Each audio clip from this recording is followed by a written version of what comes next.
Hello everyone, welcome back to another Raiders video. In this video, I'll give my Raiders-Bears game recap, so let's get into it. The Raiders lost a very disappointing game and frustrating game over in Chicago, 30-12. The Raiders usually play like this at least once a year, but I thought that game would be against the Bills, where it made more sense. But happens again to an inferior team. The Bears are not a good team. They're still not a very good team, even if they beat us. They're not a good team. We just got upset by them. I expected to win this game, in a close manner, but we couldn't even do that. Couldn't even lose in a close manner. The Bears, I thought this game would be a game where we win and it's a close game and we're 4-3, and then it's like, are we actually good, or do we have to still, do we have a long way to improve? Or do we still have to get humbled and that type of stuff? But now we definitely just saw that happen.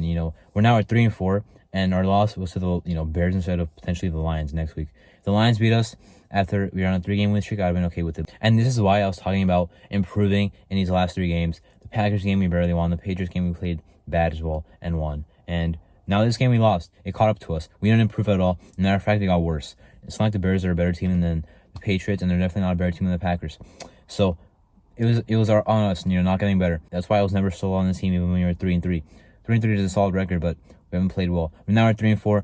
It's not a record you can't come back from. With the way we played, why would we successfully make adjustments going forward if we haven't done it in the first 7 weeks? That's why this team concerns me.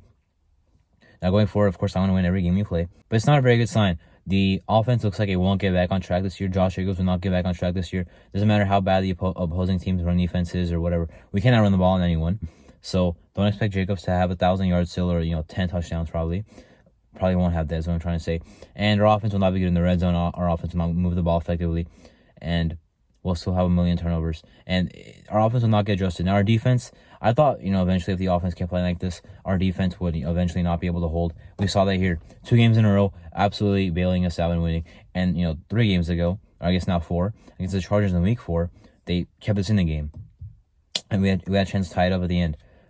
So the defense cannot hold up forever. We're not, we're okay defense for the last 4 weeks. A solid defense, I should say, but not an elite defense. We can't just bail out our offense every week, like the Steelers do or something like that. What I'm trying to say is we're not a defense that's built to sustain success for the entire season.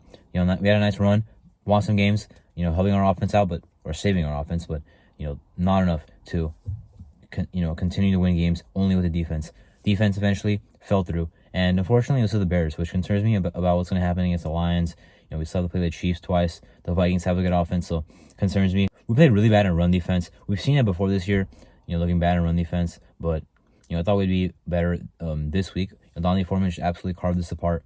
That was good for them, helping out the rookie quarterback. Badger was not, he was not like, making crazy throws, but he was efficient.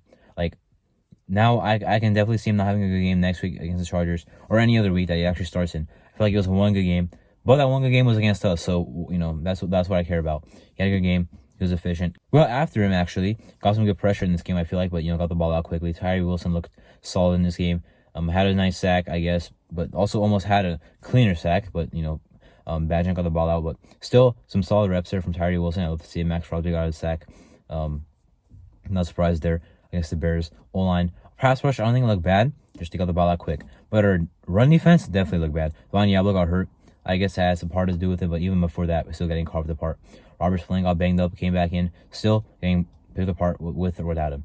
So, gotta look better in run defense. The coverage was, all right. Marcus Peters has to actually have effort in tackling. Looks like I was right about him when I said that he was washed. We should not have signed him. I think I made a whole video about it, not signing Marcus Peters, and, here we are, we signed him, and now people don't want him to be on the field because he can't tackle anyone. So, although he did save a touchdown in this game, I'll give him that credit, but still not worth it, to be honest with you.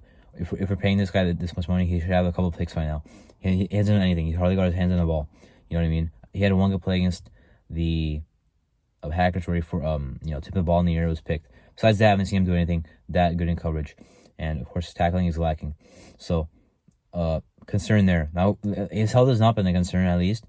So, we can have him out there starting every week. But starting out there for what? Mediocrity? Probably worse.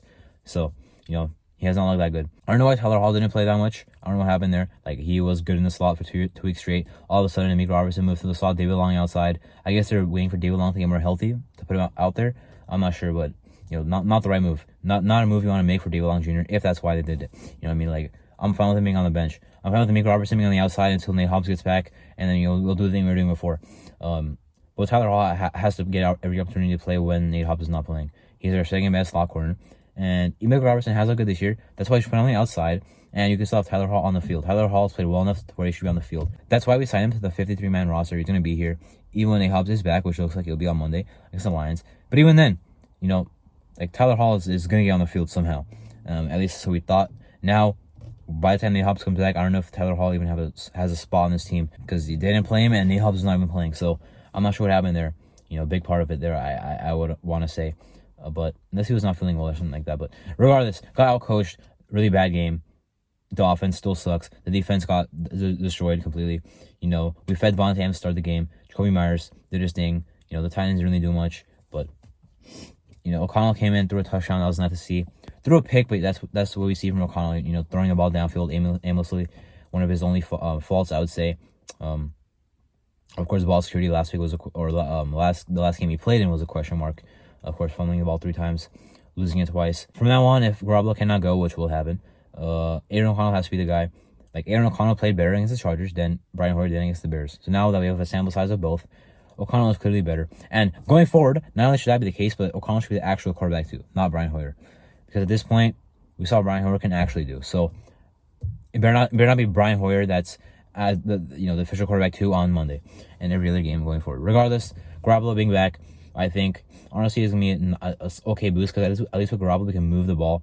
You know what I mean? Of course, a lot of field goals against the Patriots, but at least we got field goals and not 0 points. So I would prefer Garoppolo right now still over O'Connell.